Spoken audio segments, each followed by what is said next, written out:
أعوذ بالله من الشيطان الرجيم بسم الله الرحمن الرحيم الحمد لله الذي أنزل على عبده الكتاب ولم يجعل له عوجا رب اشرح لي صدري ويسر لي أمري واحلل عقدة من لساني يفقهوا قولي فالحمد لله والصلاة والسلام على رسول الله وعلى آله وصحبه أجمعين সকলকে আসসালামু আলাইকুম রহমতুল্লাহি ওয়া বারাকাতুহু।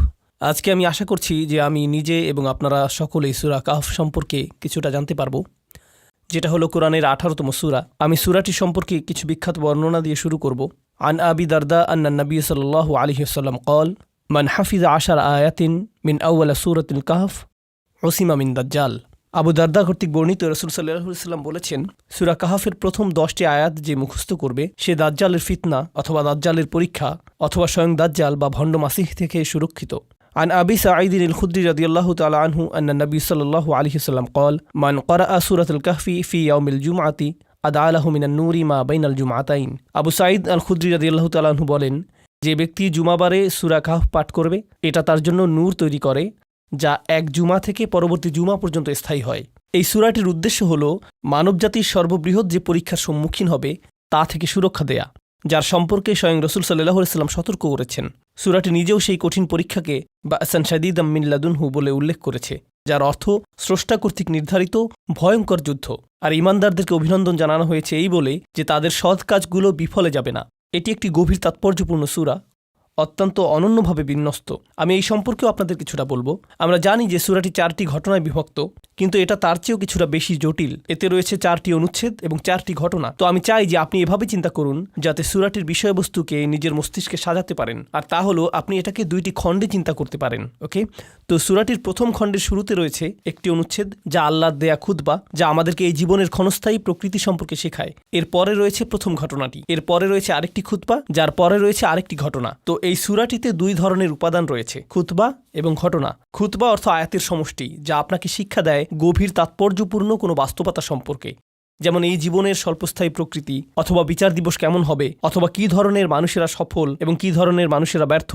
তারপর ঘটনাও রয়েছে, যেমন আসহাবে কাহফের ঘটনা, বাগানের মালিকদের ঘটনা, মুসা আলাইহিস সালামের ভ্রমণের ঘটনা এবং জুলকারনাইনের ঘটনা। এগুলো এক একটি ঘটনা, কিন্তু যেভাবে এটাকে সাজানো হয়েছে, যেমনটি আমি বলেছি যে সূরাটি মূলত 2 ভাগে বিভক্ত। প্রথম ভাগে আপনি পাবেন খুতবা, এরপরে ঘটনা, এরপরে খুতবা, এরপরে ঘটনা। তো প্রথমে কোন খুতবাটি পাবেন? বস্তুবাদের ধরন, প্রকৃতি এবং কেন এই পৃথিবীর সৌন্দর্যে আমাদের আচ্ছন্ন হওয়া উচিত না। ওয়া ইন্না লাজাইলুনা আলাইহা মা সাঈদান জুরুসা। এই পৃথিবীর সকল কিছুকে আমরা সৌন্দর্যের উপকরণ বানিয়েছি যাতে মানুষকে পরীক্ষা করতে পারি যে তাদের মধ্যে কে সৎকর্মশীল। তো এটা হলো প্রথম খুতবা। এর ঠিক পরেই রয়েছে সেই তরুণদের ঘটনা যারা অত্যন্ত কঠিন পরীক্ষার মধ্যেও টিকে ছিলেন এবং তাদের ঈমানকে আঁকড়ে ধরে রেখেছিলেন। তারা শুধু এতটুকুই জানতেন যে একজন মাত্র সৃষ্টিকর্তা রয়েছেন এবং একমাত্র তারই উপাসনা করা উচিত। আর আল্লাহ অলৌকিকভাবে তাদেরকে দীর্ঘ সময় ধরে জীবিত রেখেছিলেন। কয়েকশো বছর যাবৎ তাদেরকে ঘুমন্ত অবস্থায় রেখেছিলেন একটি গুহার মধ্যে, যা অন্য কেউ জানত না। এরপর তিনি তাদেরকে জাগিয়ে তোলেন। ঘটনাটা খুবই বিখ্যাত। তো এই হলো প্রথম খুতবা এবং প্রথম ঘটনা। সূরাটির প্রথম অর্ধেক সম্পর্কে আমি যা আপনাদেরকে জানাতে চাই তা হলো খুতবাগুলো একে অপরের সাথে সম্পর্কিত।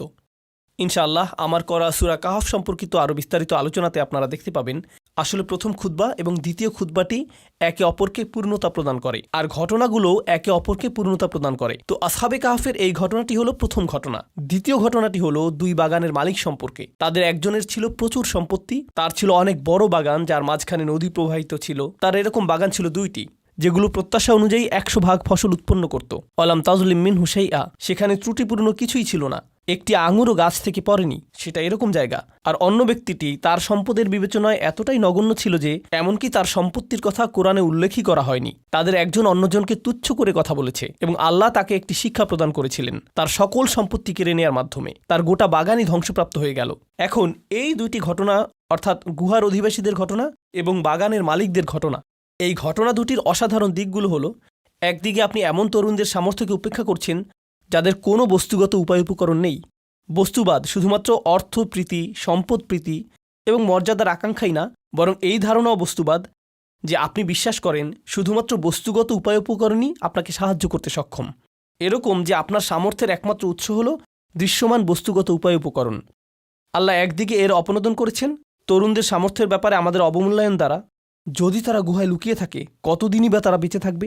না খেয়ে মারা যাবে অথবা বের হয়ে এসে ধরা পড়বে। শুধুমাত্র এই 2টি সম্ভাবনা রয়েছে, কিন্তু আল্লাহ বস্তুগত বিজ্ঞানকে ব্যর্থ করে দিলেন। এই তরুণদের জন্য প্রকৃতির নিয়মের ব্যত্যয় ঘটালেন এবং তাদেরকে রক্ষা করলেন। আল্লাহর পক্ষ থেকে যে সম্ভাবনা রয়েছে তাকে আমাদের অবমূল্যায়ন করা উচিত না। আর এটা মনে রাখা উচিত যে বস্তুগত জগৎ আল্লাহর নিয়ন্ত্রণাধীন। তো পরের ঘটনায় অবমূল্যায়ন করা হচ্ছে না, বরং অতিমূল্যায়ন করা হচ্ছে। বিত্তবান বাগানের মালিক তার সম্পত্তিকে অতিমূল্যায়ন করেছে। লান তাবিদা হাদিহি আবাদা, এটা কখনো ধ্বংস হবে না। বস্তুগত সম্পত্তিকে কখনো অতিমূল্যায়ন করবেন না। আল্লাহ এটা যে কোনো সময় নিয়ে যেতে পারেন। তো আপনার যদি কিছুই না থাকে, এটা মনে করবেন না যে আপনি নিঃস্ব। আপনার এখনো আল্লাহ আছেন। আর আপনার যদি সকল কিছু থাকে, এটা মনে করবেন না যে আপনার সব কিছু আছে। আল্লাহ এই সকল কিছু নিয়ে যেতে পারেন। তাই এটা মনে রাখবেন যে প্রকৃতপক্ষে আপনার কিছুই নেই। ইন্না লিল্লাহি ওয়া ইন্না ইলাইহি রাজিউন। তো এভাবেই এই দুইটি ঘটনা এবং দুইটি অনুচ্ছেদ একে অপরের সাথে সম্পর্কিত, আর এভাবেই তারা বিন্যস্ত হয়েছে। অনুচ্ছেদ, ঘটনা, অনুচ্ছেদ, ঘটনা। সূরাটির দ্বিতীয় অর্ধেকে রয়েছে ভিন্ন ধরনের বিন্যাস। সেখানে রয়েছে অনুচ্ছেদ, প্রথম ঘটনা, দ্বিতীয় ঘটনা, আর তারপর অনুচ্ছেদ, অনুচ্ছেদ, ঘটনা, ঘটনা, অনুচ্ছেদ। এটা সিমেট্রির ধরনের বিন্যাস। এখানে সূরাটির দ্বিতীয় অর্ধেকের প্রথম অনুচ্ছেদ এবং শেষের অনুচ্ছেদ উভয়টিরই বিষয়বস্তু হল বিচার দিবস। উভয় অনুচ্ছেদেই রয়েছে সেই দিবসে কোন সত্য প্রতীয়মান হবে তা নিয়ে। আর উভয় অনুচ্ছেদই খুবই শক্তিশালী, গভীর তাৎপর্যপূর্ণ। সেখানে একটির সাথে অপরটির বেশ কিছু সম্পর্ক রয়েছে। আপনি যদি সতর্কতার সাথে এগুলোকে অধ্যয়ন করেন, তাহলে লক্ষ্য করবেন যে তাদের একটির সাথে অপরটি খুবই কাছাকাছিভাবে সম্পর্কযুক্ত। এগুলোর মাঝখানে আপনি যা পাচ্ছেন তা হলো আরও দুইটি ঘটনা। এই ঘটনাগুলো হলো মুসা আলাইহিসসালাম ও খিজির আলাইহিসসালামের ঘটনা এবং জ্ঞানের পথে তার সেই যাত্রা আর তার 3টি যাত্রা বিরতি। আর তারপর রয়েছে জুলকারনাইনের ঘটনা, যিনি পৃথিবী ভ্রমণ করেছিলেন এবং তিনিও 3টি যাত্রা বিরতি নিয়েছিলেন। তো এই ঘটনার সামঞ্জস্য রয়েছে মুসা এবং খিজিরের ঘটনার সাথে। উভয় ঘটনাই তারা যাত্রা করেছিলেন, তারা উভয়ই ভ্রমণ করেছিলেন এবং তারা উভয়ই কিছু সমস্যার সমাধান করার চেষ্টা করেছিলেন। এখানে কিছু অমিলের বিষয় এসেছে। প্রথম দুটি ঘটনায় অমিলের বিষয় ছিল তরুণদের ক্ষেত্রে তাদের ক্ষমতার অবমূল্যায়ন এবং বাগানের মালিকদের ক্ষেত্রে সম্পত্তির অতিমূল্যায়ন। তিনি আমাদেরকে মুসা আলাইহিসসালাম সম্পর্কে শিক্ষা দিচ্ছেন, যিনি ন্যায় বিচারের মূর্ত প্রতীক। আর জুলকারনাইনও একই রকম। তারা উভয়ই ন্যায্য কাজ করতে চেয়েছেন, কিন্তু তাদের একজন তার চারিপাশের পরিস্থিতি পরিবর্তনে সম্পূর্ণ ক্ষমতাহীন। তার কাছে যা সঠিক মনে হয়েছিল তা তিনি করতে পারছিলেন না, কারণ তাকে নির্দেশ দেওয়া হয়েছিল যে তুমি কোনো কথা বলতে পারবে না, তুমি সমালোচনা করতে পারবে না। নৌকাটি যখন ভেঙে দেয়া হলো অথবা ক্ষতিগ্রস্ত হলো, অথবা যখন একটি শিশুকে আপনার চোখের সামনে হত্যা করা হয়, অথবা কোনো প্রতিদান ছাড়াই আপনাকে কঠোর পরিশ্রম করে একটা দেয়াল নির্মাণ করতে হয়, সেক্ষেত্রে আপনি কোনো কথা জিজ্ঞেস করতে পারবেন না। খালি চোখে দেখলে এটা অন্যায়। অন্যদিকে রয়েছেন জুলকারনাইন, যিনি অন্যায় দেখেন এবং এর সমাধান করেন। যেখানেই তিনি যান তিনি সমস্যার সমাধান করেন।